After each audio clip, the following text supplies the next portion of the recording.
여러분 반갑습니다. 이번 영상은 여성이 멸망시킨 스파르타에 대해서 한번 이야기해 보려고 하는데요. 옛날의 스파르타랑 지금의 대한민국의 현실이랑 너무나도 비슷합니다. 어떻게 이렇게 똑같을 수가 있는지 저는 이거를 알고 나서 참으로 깜짝 놀랐다. 그리고 이 내용이 어디에서 나오냐고 하면 대철학자인 아리스토텔레스 정치학 2권 9장에 나오는 내용입니다. 그래서 그 내용을 보려고 하는 거고, 그리고 스파르타가 어떻게 하다가 망했는지를 어느 정도 알고 가면 좋을 것 같아가지고 칼럼을 하나 가져왔습니다. 중앙일보 2022년도 염지호 칼럼이고, 일단 기사 내용 일부부터 보고 가도록 하겠습니다. 하버드 대학에서 경제학을 가르치고 조지 W. 부시 정부의 백악관 정책비서관을 지낸 부크홀츠도 다시 국가를 생각하다 해서 풍요로움의 패러독스를 세계사의 교훈을 통해 보여주고 있다. 원제 번영의 대가에서 볼 수 있듯이 국가가 번영할수록, 대한민국도 사실 따지고 보면 단군 이래의 지금이 가장 번영한 상태이죠. 번영할수록 애국심은 사라지고 공동체 의식은 흐려진다. 로마 제국의 몰락은 귀족들의 사치와 한락 때문이라고 알려져 있지만 막강한 군사력을 지닌 스파르타는 어떻게 멸망했는가?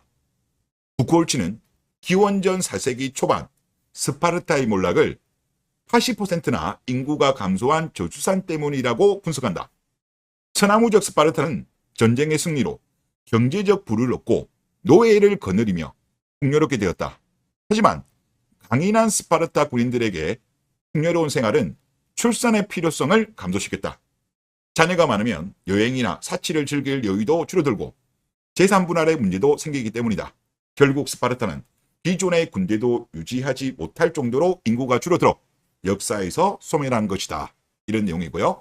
그리고 지금 논문인데요. 이 논문은 뭐냐고 하면 아리스토텔레스의 정치학 2권에서 스파르타 여성에 대한 비판이 실려있는 논문입니다. 2021년도 논문이고요.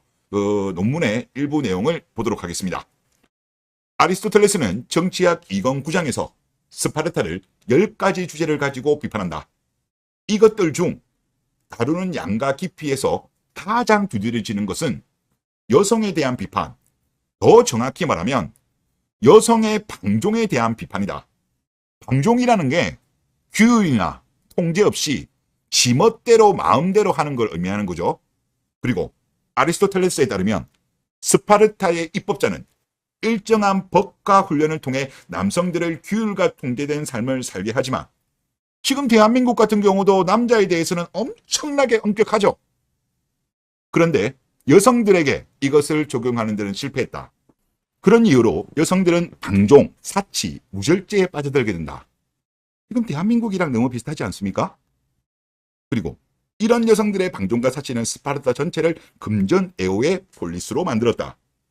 물질 만능주의, 대한민국이죠. 그 이유는 스파르타 남성들의 호전적인 사람은 성적 교접을 추구하기 때문이다. 즉 이게 뭡니까? 물소들이 많다. 성적 교접, 물소들. 또한 여성들의 방종, 지멋대로 하는 거는 여성 지배를 추동한다. 부추긴다는 거죠. 폴리스를 남성들이 지배하는 것으로 보이지만 실제로 남성들을 뒤에서 장악하고 있는 것은 여성이 되며, 즉 남자가 아니고 내무부 장관님이 사실상 장악을 하고 있고 퐁퐁이는 용돈 30만 원 받는 거랑 똑같은 거죠. 결국 여성이 폴리스를 지배하는 것과 다름이 없기 때문이다. 한국으로 따지면, 지금으로 따지면 악어한이죠. 그리고 더 나아가 여성들은 상속법과 지참금 제도 덕분에 전체 토지의 40%를 차지할 수 있었고 이것이 부의 불평등을 초래했다. 도축이죠. 도축. 도축. 그리고 지참금. 한국은 지참금 제도가 없습니다만은 사실상 결혼할 때 남자가 훨씬 많이 부담하죠. 이자는 3천이어도 뭐 넘어가지만 남자는 훨씬 많은 돈을 부담해 가야 되고, 나중에 이혼을 했을 때도 뭐 이혼이 적으면 문제 안 되겠습니다만은 지금 같은 경우는 40% 넘고 50% 가까이 가는 상황인데 재산 분할에 있어가지고 남자가 너무나도 불리하죠. 그리고 투기재산에 관련돼서도 지금은 민법상에는 원래는 투기재산은 재산 분할 대상이 아님에도 불구하고 그 범위가 확대되고 있고 그 기간도 짧아지고 있어요. 최근 판례 같은 경우는 3년까지도 투기재산에 대해서 도축이 되는 판례가 나왔다고 하더라고요. 그리고 이런 불평등으로 인하여 시민들의 감소가 발생했고, 이제 남자들이 이제 뭐 초식, 절식 그런 식으로 많이 빠졌다는 거겠죠. 그러니까 당연히 결혼도 많이 안 하고 그냥 혼자 사니까 당연히 출산율이 떨어졌겠죠. 이것이 스파르타를 쇠락의 길로 들어서게 되는 원인을 제공한다. 인구가 80%가 줄었다고 했잖아요. 지금 대한민국의 학교 출산율 이대로 가면요 시간 문제라니까. 인구 80% 주는 거 한국도 시간 문제예요. 이와 같은 아리스토텔레스의 비판들은 폴리스 내에서 여성에 대한 잘못된 규정이 어떤 문제를 발생시켰는지에 대한 고찰이고, 여성의 방종의 문제는 여성에 대한 입법자의 최초 규정의 미비로 인한 것이라고 규정하는 것이다. 자, 여기서 보다 보면 잘못된 규정. 한국 같은 경우는 보십시오. 여성할당제. 남자의 일자리를 빼들어가고 죽는 게 많아요. 능력으로 뭐 시험 쳐가지고 예를 들어서 공평하게 공정하게 해가지고 한 게 아니라 그냥 할당을 해버리잖아. 심지어 예를 들어서 뭐 경찰이라든가 소방이라든가 이런 거 같은 경우, 군대 같은 경우는 여자들한테 부적합한 일이에요. 그럼에도 불구하고 여자들 일자리 챙겨준다고 챙겨주고, 그리고 남자가 사실상 한참 공부해야 될 때, 한참 머리가 뺑뺑 돌아갈 때 군대를 강제적으로 끌려가고, 그렇다고 그에 대한 정당한 보상은 이루어지지 않고 군 가산점은 폐지되었죠. 그리고 거기에 대한 존중, 배려, 감사도 없고 쿵캉스라면서 조롱하고, 그리고 심지어 억울하게 목숨을 잃었음에도 불구하고 여자 중대장을 지키려고 하는 그런 말도 안 되는 일이 발생하고, 그러면 그럴수록 남자들은 당연히 애국심이 줄어들겠죠. 지금 대한민국이 돌아가는 게 스파르타랑 너무 비슷하네요.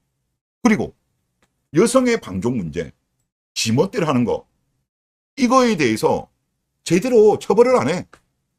뭐 대표적으로 낙태 같은 경우 예를 들어 봅시다. 낙태 같은 경우도 지금 헌법 불합치 판정이 낸 지가 지금 5년이 되었어요. 그럼에도 불구하고 지금 입법이 이루어지고 있지 않습니다. 입법이 안 돼 있으니까 사실상 무법이죠. 그러니까 말도 안 되는 낙태들이 지금 엄청나게 이루어지고 있는 겁니다. 자, 그리고 예를 들어서 똑같은 죄를 범한다고 하더라도 남자 같은 경우는 처벌을 엄청나게 강하게 합니다. 하지만 여자들 같은 경우는 똑같이 잘못했다고 하더라도 집행유예가 많이 나와요. 이것도 문제라는 거죠. 그러니까 여자들의 방종, 지멋대로 하는 거는 브레이크가 걸리지가 않는 거예요. 남자에 대해서만 엄격한 규율을 적용하고 희생시키고 보상하지 않고, 남자들이 어떻게 보면 목소리를 내더라도 묵살해버리니까 지금 나라 자체가 거대한 한여가 되었고, 남자들은 당연히 초식, 저식, 그리고 결혼하지 않고 뭐 국제결혼 쪽으로 빠지고 이러니까 당연히 대한민국은 출산율이 박살난 거예요. 한국도 이대로 가면 아마 스파르타처럼 되는 거는 시간 문제다, 그런 생각이 듭니다. 그래서 하여튼 뭐 국가 전체적으로 본다면 지금 나라 자체가 방향을 좀 틀어야 됨에도 불구하고 과거의 스파르타처럼 한국은 지금 틀고 있지 않는 것 같아요. 그래서 제가 볼 때는 뭐 각자 도생을 준비를 하셔야 될 것 같고, 그나마 국제결혼이 많이 증가하게 되면 좀 속도는 늦출 수는 있을 것 같긴 합니다만은, 하여튼 인구 구조로 인해 가지고 여러 가지 문제가 발생하는 거는 그거는 피할 수는 없을 것 같아요. 그래서 하여튼 여러분들 각자 잘 준비하시면 좋을 것 같습니다. 네, 이번 영상 여기서 마치겠습니다. 감사합니다.